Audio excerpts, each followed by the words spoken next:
So if I've done things right, you should be seeing a picture of Mike Resnick. Yes. What a name for a gem of a man. And if that joke is bad, you should have heard some of Mike's.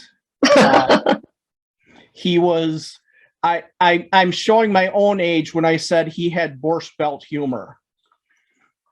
The man could make you laugh and turn around and make you absolutely cry within the space of a paragraph. He could make you think, he could make you wonder, and he could make you hope as a writer. He could make you believe that you could do this too, and he wanted to help. That he believed in this philosophy of pay it forward.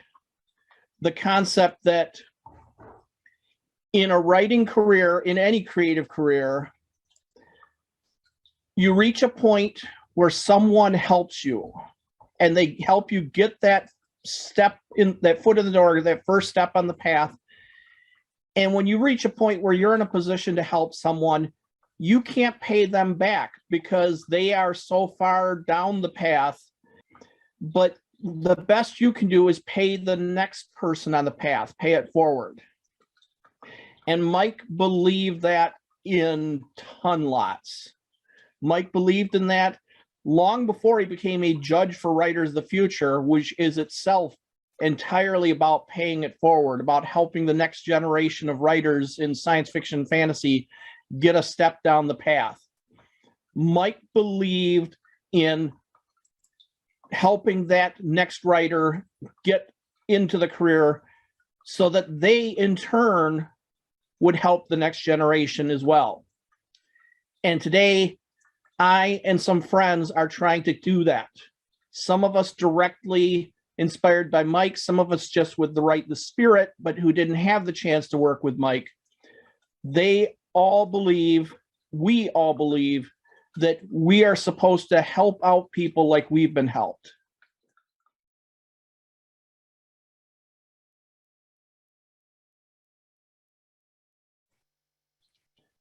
All right, so we should have Stuart Hardwick here. I saw you pop in. Stuart is one of Mike's writer kids. And Stuart, I know through Writers of the Future, and I have said of Stuart something that is the highest compliment I will pay to any writer in regards to his story, Gift of the Rocket Man. That. Stuart, are you going to need to share screen or are you just going to talk? Share a screen, yes. All right. Let me.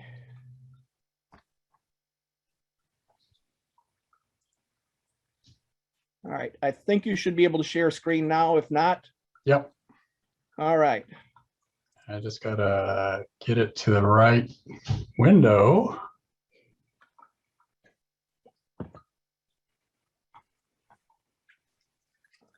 guess that's it. There we go. All right. So thank you all for coming this morning. It means a lot to all of us. As you can tell from Martin, Mike meant a lot to all of us personally as well as in terms of a career. Who am I? Let me see if this will work. There we go. There's going to be some lag. All right. So who am I? As Martin said, I'm a Writers of the Future winner. I met Mike Resnick through Writers of the Future. I'm also a regular in Analog Magazine. I write science fiction and fantasy. I have said of Writers of the Future that it was like getting to the end of the yellow brick road and meeting the wizard. And instead of being told, ignore the man behind the screen, having basically Mike reach out the hand and say, here, let me help you out. It has been a wonderful experience ever since then, and I really feel for writers who don't have that. After I won Writers of the Future, I went to my first WorldCon, and it's no secret that writers tend to be introverts, right? So I go to this big convention, and there's all these people, and people run up to me, and they know me from Writers of the Future and from Facebook and from all the other people that I know. So it's been a great community. And Martin, thank you. This is a great opportunity to start paying back and paying forward. Let me start by saying all writer advice is wrong. What I mean by that is a lot of it, you have to determine what kind of writer you're trying to be, what kind of career you're trying to have in order to know which advice applies to you and which advice doesn't. An obvious example is if you're doing technical writing, you're not going to use, the same style as if you're doing fiction. But also in terms of business, in terms of the actual career, there are different paths. You can self-publish, you can go the traditional route. Most times today, people do some kind of combination of those two things. So you have to know what kind of career you're going to have in order to know what advice applies to you. A lot of it is contradictory, and that's just the way it is. Also, a lot of the writer advice you get is an oversimplification. A perfect example is you'll hear a lot, show, don't tell, which is a memorable way to teach beginning writers not to rely too heavily on narrative summary, right? It makes sense if you think about it. If you pay attention when you're reading things that you enjoy yourself. The trouble is, if you always show, don't tell, you're going to write very verbose prose. So don't take things to extremes. Another example is begin in media res, which means write all the, what I call clearing of the baffles at the beginning of a project where, the writer is exploring the world and figuring out how things are going to start. And it's not necessarily really part of the story that you really want to tell. And you need to skip ahead to really the inciting incident or where the story for your main character starts. But a lot of beginning writers misinterpret that as meaning, I need to start in the middle of a battle. No, nobody wants to see your battle until they know what the stakes are, right? So don't take things too literally. And, avoid adverbs, avoid passive voice. These are oversimplified rules. So another one that gets misinterpreted a lot is kill your darlings, which I believe was intended originally to mean advice to be somewhat cutthroat when you're revising your own work and cut out the perhaps somewhat purple prose that you really enjoyed writing and keep the prose that really needs to be there. But that's, again, been misinterpreted. Like a game of telephone, it gets passed down from person to person to person. And then you have people believing that we all need to be George R.R. Martin and kill our main character. That's not what that means. And then a lot of writing advice is just wrong. Like you shouldn't end a sentence with a preposition. Yeah, you can do that. That was never a rule. Just don't do it in a way that's confusing. But I'm not going to talk a whole lot today about those types of rules. I'm going to talk about advice for the career that I got, sitting up at the bar at Writers of the Future with Mike, talking to Eric Flynn at Writers of the Future and other conferences, and all the different people that I've had the privilege to get to sit with, who are those wizards pulling me up by the hand. So David Gerald's writing advice: do something else, anything else. Writing is a soul-crushing experience for a lot of people. There's a reason that we have the stereotype of, the writer alcoholic sitting over the typewriter with a cigarette. We have the expression, writing is the act of sitting at the typewriter until blood comes out, or something like that. It can be really hard. You have to have a lot of fortitude. It's not something to be entered into lightly. The best career advice, honestly, is do something else. There's a good chance you will make more money in a minimum wage job.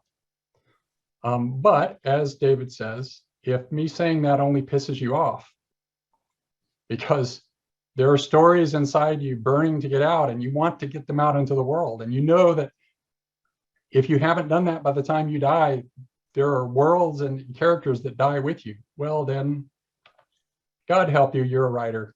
Welcome. So you need to manage your career. You are not going to be the next Tolkien, the next George R.R. Martin, the next J.K. Rowling. And neither would they if they were starting today. It just doesn't work that way. I was at a writer's workshop where George R. R. Martin came and he was asked to give career advice. And he said, I can tell you everything you need to know about becoming a professional writer in 1976. Not very helpful. Every writer has a unique path. But here's the thing a lot of beginning writers don't realize. Every failure, every setback, every barrier along the way is like a chunk of stone falling from the mountain. And every chunk of stone becomes a step. And together they build a staircase to the summit. All you have to do is avoid getting hit in the head and keep climbing the stairs, and you'll get there. Your writing career is a journey, not a race.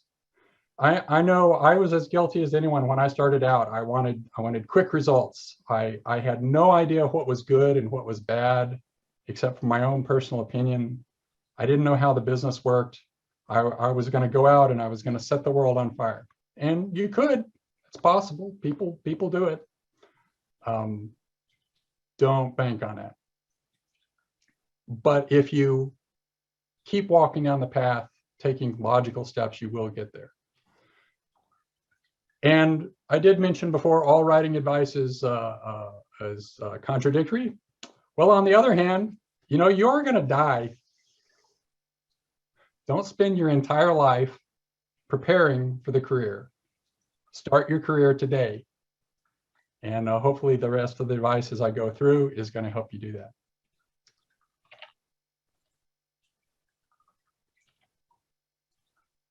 Make it the journey, forget the race. Okay, so where do we start in this journey? Well, obviously, you know, as the old adage from, I think from the Bible, probably before that, control what you can, accept what you can, and just keep moving forward, right?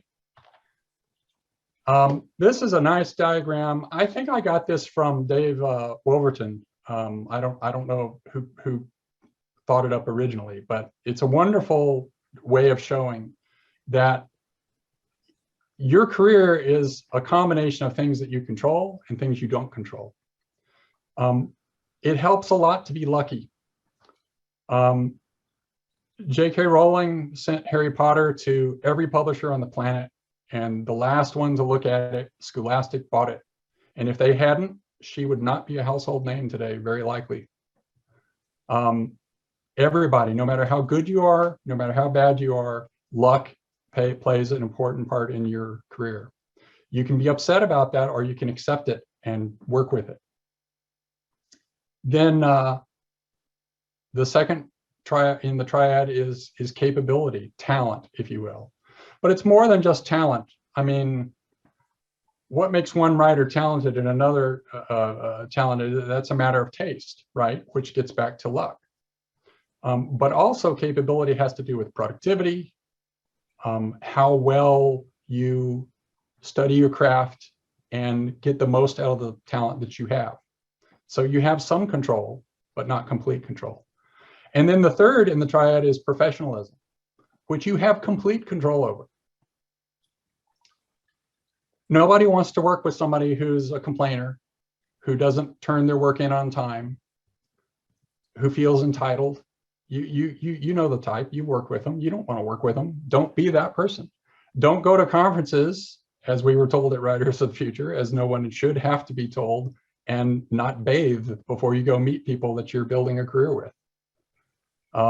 Be reliable, be on time, be professional, be courteous, be considerate of other people's political opinions, whether you agree with them or not, because demonizing them will not help you change them. Now, if you can master all three of these things, you've got it made.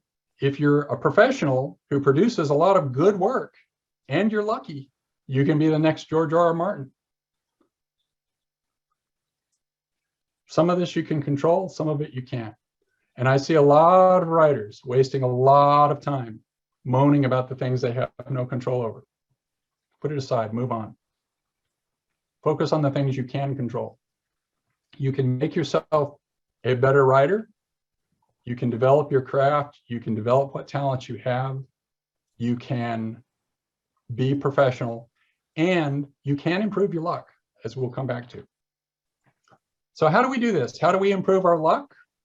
How do we make the most of our talents? How do we avoid amateurish mistakes? First, study your craft. This does not mean you need an MFA. In fact, there are some who question whether that might actually be counterproductive. I would leave that as an exercise for you to decide for yourself.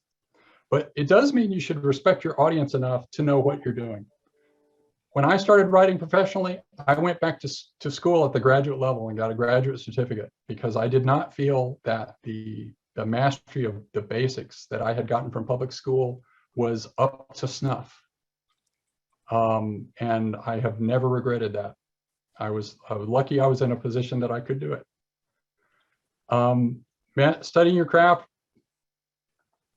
definitely means that you need to plan to have written, had critiqued, and revised 1 million words before you can expect to write at a professional level. Your mileage may vary, obviously. This gets tossed around with different numbers. I found it to be a fairly reasonable heuristic. You're just not going to quit your job one day and start writing and be at a professional level. Having said that, obviously it depends on where you're starting out from.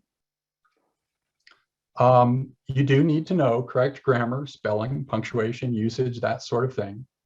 But you're not necessarily always going to follow the rules by the book. That's okay. You have to know the rules in order to know where it's okay to violate them. And I'm going to resist the urge to correct spelling errors in my notes as I go through this. Read widely, especially outside your genre and even your time. And my advice is read the very best authors you can. There are those who say you should read terrible authors so you can see what they did wrong. I disagree with that. There is perhaps a place for reading schlock the way you watch an old B movie in order to pick it apart and analyze the flaws. But I would be wary of that because we tend to learn by emulation, and you want to emulate the very best. Workshops, events like this, writers groups are invaluable, not only for learning the craft, but for learning the business. You need to learn to read contracts. It would not be a bad idea to go to your local community college or college and take a course in personal law. You're not going to turn into a lawyer, but you need to know the basics of how contracts work and how agreements are formed so that you're not completely reliant on an agent or a lawyer for handling these things. And I say that I perhaps shouldn't have led off with that. I don't want to make it sound like you need to go out and become a legal expert, but there are lots of scams that target writers, and some of them are by legitimate businesses. And the better you can protect yourself, the better you'll be protected. If you don't know about reversion of rights, learn about it. It's important. It's one of the most important details in contract law that affects writers. Most beginning writers worry about copyright. You don't really need to worry about that. This is a small business. Nobody you want to do business with is going to steal your intellectual property. And most people you do business with, they have mechanisms in place to handle that kind of stuff. You can do what you want.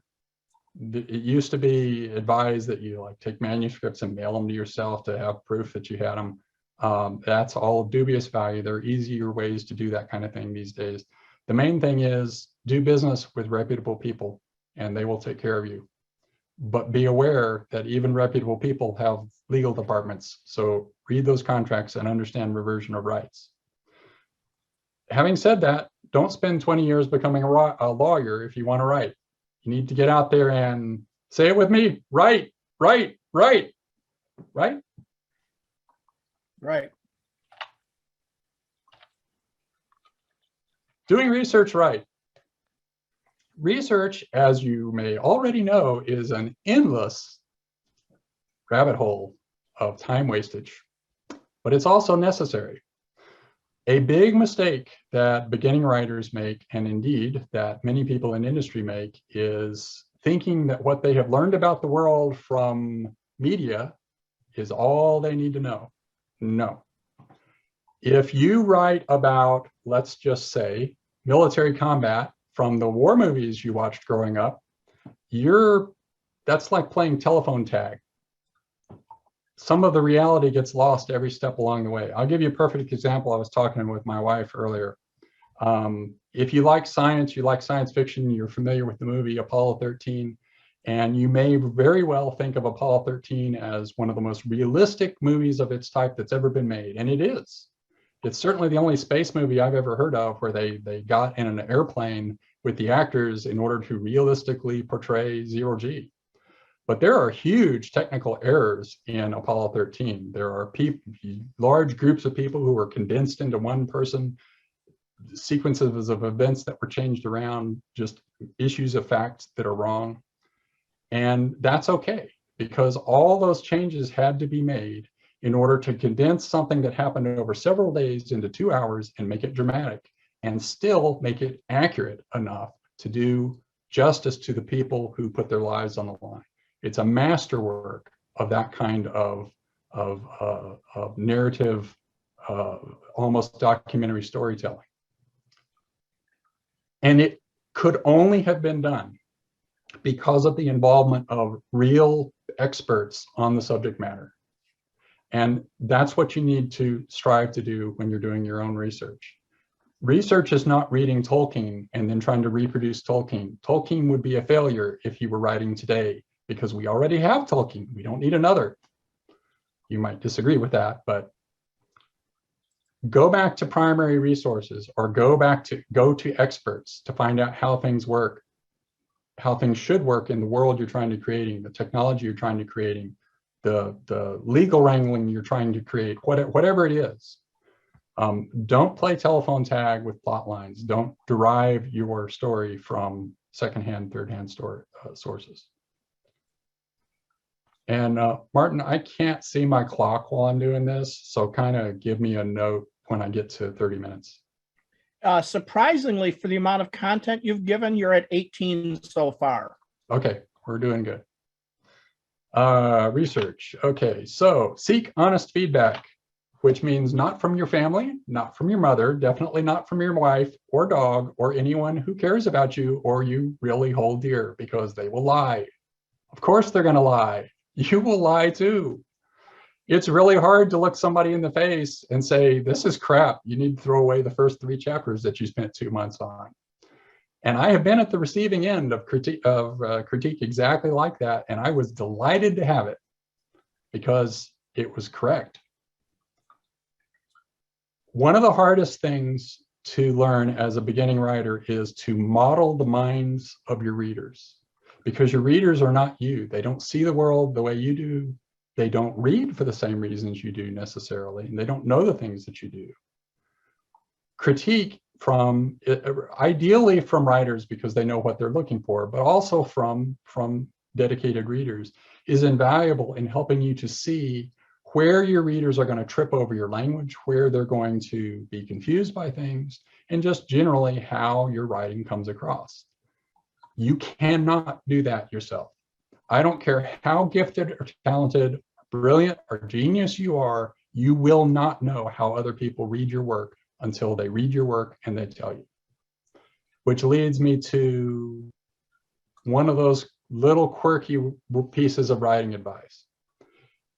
If 3 readers tell you there's a problem in the same place in your manuscript, there is a problem in that place in your manuscript. It's almost certainly not the problem that any of them said, because they don't know what you were trying to achieve there. But there is a problem.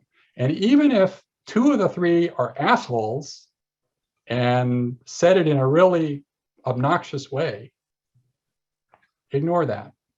They still told you that something was wrong. Be grateful and go find it. It can make a difference between getting published and not. Aristotle said there is only one way to avoid criticism: do nothing, say nothing, and be nothing. I'll share a little story from my life. My sister was going to be an artist, and she went to college, and she went through a couple of years of college, and she got to the point where she had to do art for critique, which I guess they should have done earlier in the program, because she could not take it. And she ended up dropping out and going to a different college and going into a whole different career. If you can't take criticism, you do not need to be an artist of any kind. That's just a reality you need to accept right now, because you're never going to improve. You're going to be one of these people who's always defending what you're producing instead of finding a way to produce something that other people can appreciate. And on that note, learn to love revision. Many writers lose interest once a story is complete, especially those who self-identify as pantsers, meaning that they write by the seat of their pants. That's fine if you're writing for fun, but if you're writing to sell, revision is your best friend. It's where you turn trash into treasure. It's where you take prose that's pretty good, and by killing your darlings, remove words that are just going to get in the way and bring it to a fine polish. It's like the difference between spray painting your new handy dandy coffee table and treating it with a nice French polish. We could spend the entire day talking about revision. I will just say, in general, you need to learn to revise in passes, where each pass you look for different specific things. Research that and you will not go wrong. Productivity is a skill. Anne Lamott tells us, actually, I think I have a slide for that. Yes, almost all good writing begins with terrible first efforts. You need to start somewhere. Start by getting something, anything down on paper. What I've learned to do is sit down and work on a shitty first draft is to quiet the voices in my head. It is far easier to fix what's down on paper in front of you than to sit there banging your head against the page or the screen. I cannot emphasize how important this is. And again, people are different. People have wildly varying opinions on the whole, pantser versus plotter approach in general and on revision specifically. But I think this is good advice. I think you need to get something down and then fix it. And if you fix it by completely rewriting it, or if you fix it by adjusting it, that's fine. Over time, the productivity will come if you work on it. And I'll use myself as an example. The first novel I attempted to write, I reckon I wrote about 340,000 words for what ended up being a 96,000 word novel that, had I self-published it, might have made some money, but I ultimately did not submit because I didn't think it was really ready for the market yet. I do not plan to spend my career writing 340,000 words for 96,000 words novels. The only way around that is to reduce the amount of redrafting and revision you do. And as with any skill, as you practice, you get better. I find now, having done this since like 2013 when I became a professional, I do edit a lot of things as I write the first draft. There are a lot of things where I am actually catching myself in my head as I write the words. I'm imagining people who have sent critique in the past, and I'm like, they may read this way. I don't really mean that. They may misunderstand this. I need to make that clear. One of the mistakes that I made when I was starting out is writing is hard. And it's tempting to hope that what you've written is good enough. Or put another way, writing is easy. Writing well enough anybody wants to read it is really, really hard. If you're hoping it's good enough, it's not. It's just not. Learning to tell is part of what you get through that 1,000,000 words of revision and accompanying critique. Learning to recognize what Dave Wolverton called a certain confidence that you see immediately when you start reading somebody's writing. Money. Money always flows to the writer. There are 1,000,000 scams aimed at writers. There may not be another field that is more rife with scams and tomfoolery and villainy. And the reason is because writers are desperate. Most of us are introverts. most of us don't have, at least when we're starting out, we don't have a community of peers. We're sitting in our home or our coffee shop producing something that we hope will be a gem, but we don't have anybody to tell us, we don't have anybody to help us. And there are all these people offering, luring something we want. So how do you protect yourself from that? Well, number one, remember the rule that money always flows to the writer. Number two, remember what Mike told us and Martin alluded to earlier, which is that you don't work for free without a good reason. Now I'm working for free today. I have a good reason. I have given my work for free. I appeared in the anthology Surviving Tomorrow with Neil Gaiman and AC Crispin and a whole lot of big names because it's good for my career to appear in that book. And also it was a good cause. I didn't have to think too much hard about that. But you do have to think about why you're working for free. And there are definitely companies that scam people into producing content for them. There are fake publishers that will get you to give away your rights. So read the fine print, be careful of what you are dealing with. And make use of resources like Writer Beware, which I'll have a link to on my website, and other blogs. Follow agents on Twitter so you can hear what they're talking about. Join writer groups. Well, we'll get to that. That's actually the next section. So let me,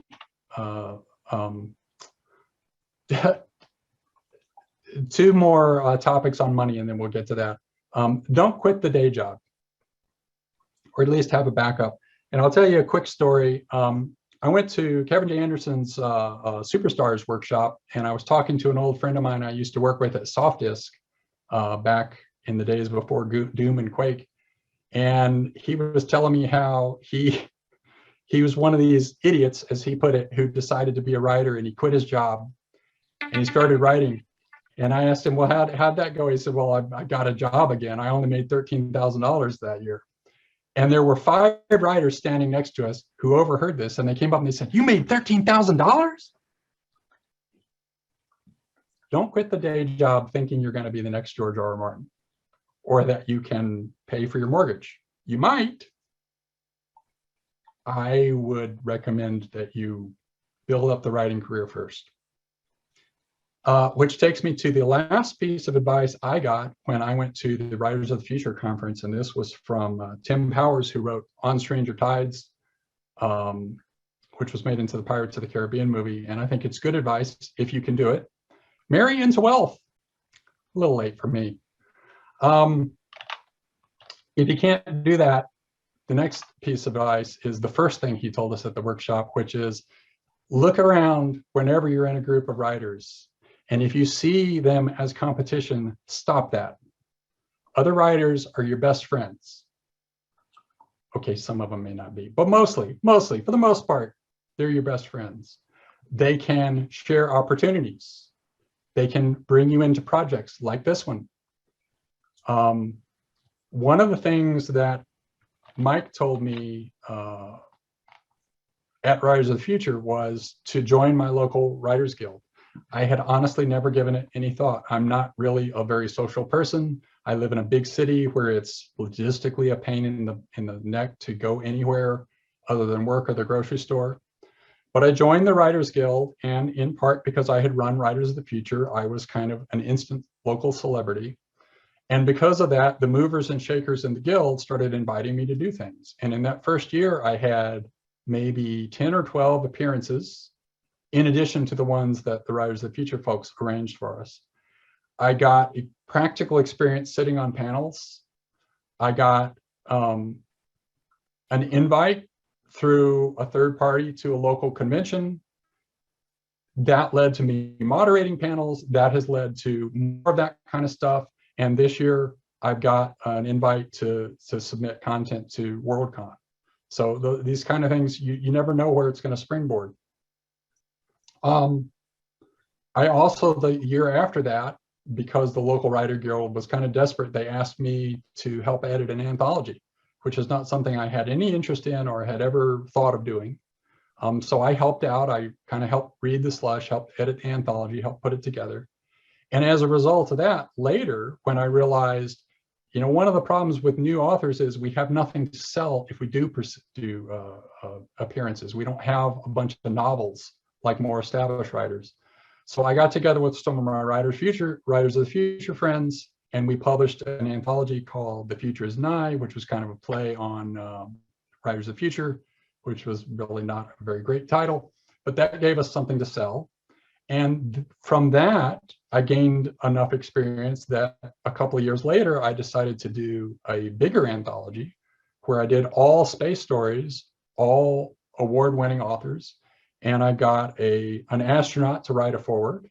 And I got Spider Robinson to give me the rights to use a song that he'd written and had arranged by David Crosby of Crosby, Stills and Nash in my audiobook. So it pays to garner allies. It pays to be nice to people, learn from people. Opportunities grow like weeds if you foster the environment for them. And if you go back to that triad of professionalism, luck, and capability, this is how you grow the circle of luck. The more people you know, the more things you find out about, the more opportunities will come your way. Okay, we're doing good. I've only got, I think, 3 more to go. Okay, rejectomancy. If you don't know what that is, there are a lot of people who spend a lot of time online thinking they know how to interpret the responses that they get from various editors. Why, when I send an editor, send a submission to this editor, if I get back this response, it means this. If I get back that, bull. It means nothing. I know enough of these editors. I've talked to them about it. In most cases, it means nothing. And so what if it did? If the editor wants you to know something, they will send you a personal rejection or an acceptance.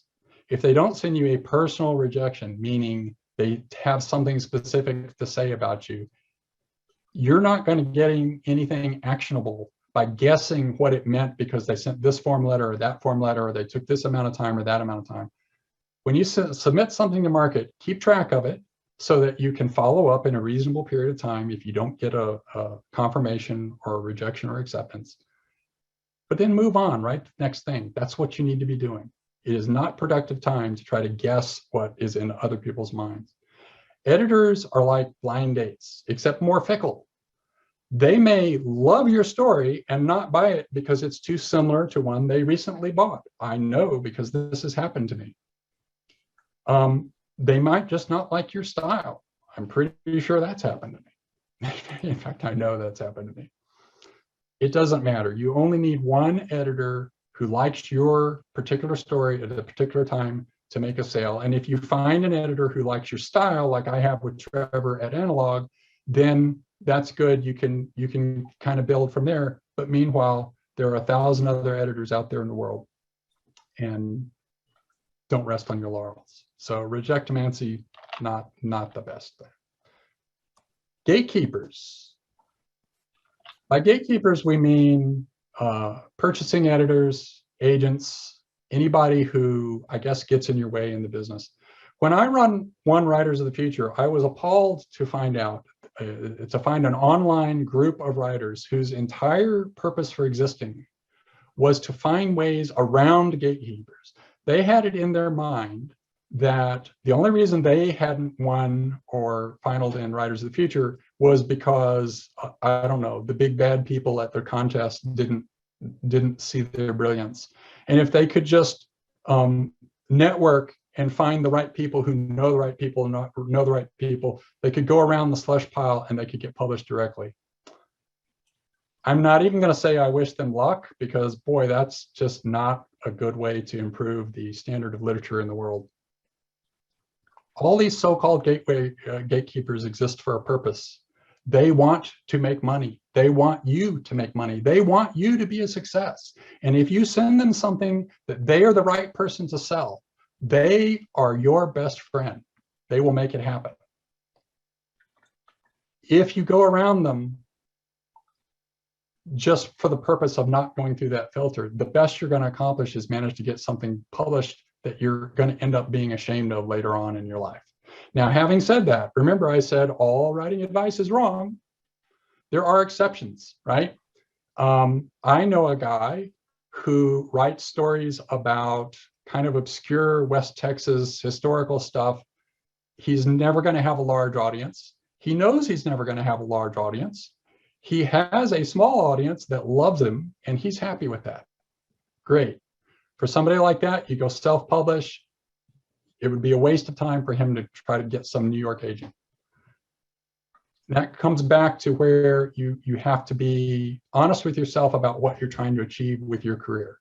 If you're trying to reach a mass market, agents and publishers and purchasing editors who are in that genre or that area, yeah, they're gatekeepers because there are a lot of other people trying to do what you can do or what you're trying to do. And if you get past them in any way other than being better than the other people who are competing with you, that's at most a short-sighted and maybe a Pyrrhic, so what's that? A Pyrrhic victory. So gatekeepers are not always the way to success, but they are not the enemy.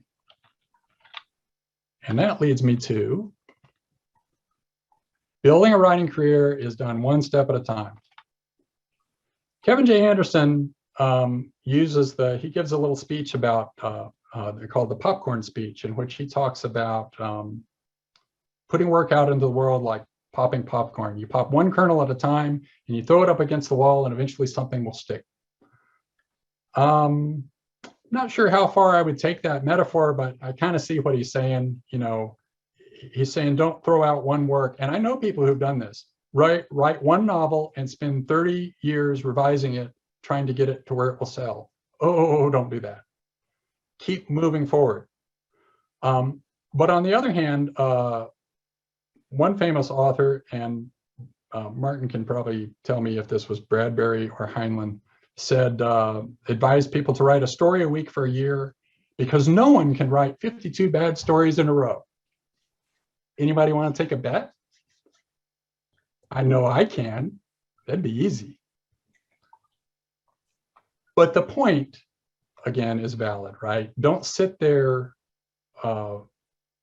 stewing in your depression because you haven't gotten one rejection. Go on and write the next story.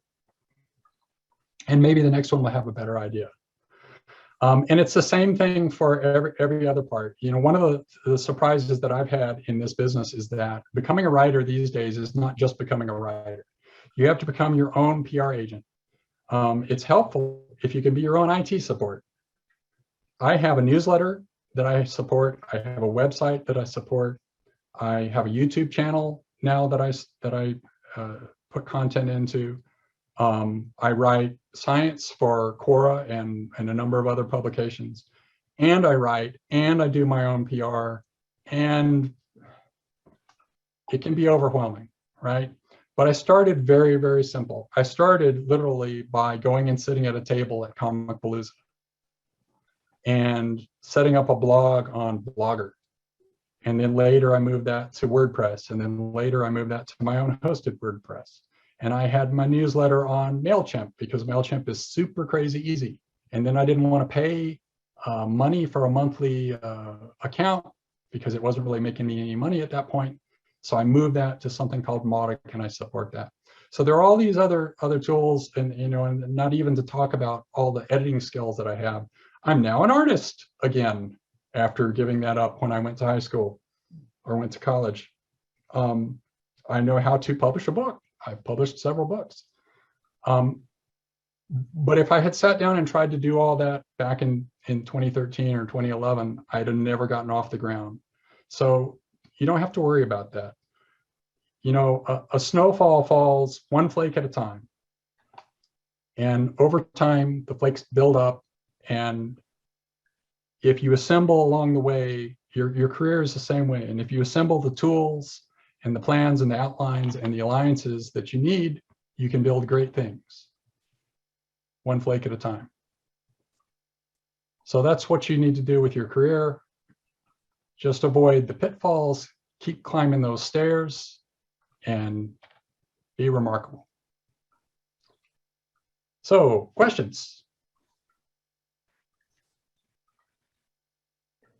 One thing I did want to say that I missed in my notes, I had a slide that I skipped over, is about being your own PR manager.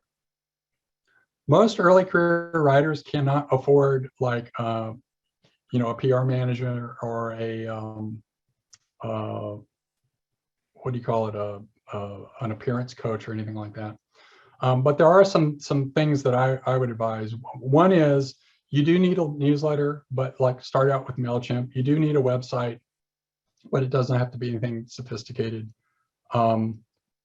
It's not the worst idea in the world to have an email address that looks like a business instead of, mydonkey23@gmail.com. But it doesn't have to be your own domain like mine is. Like mine is Stuart@cstuarthardwick.com. You don't have to do that, but if you can, that's great. But the big thing is, remember that everything you put online is part of your brand, for better or worse.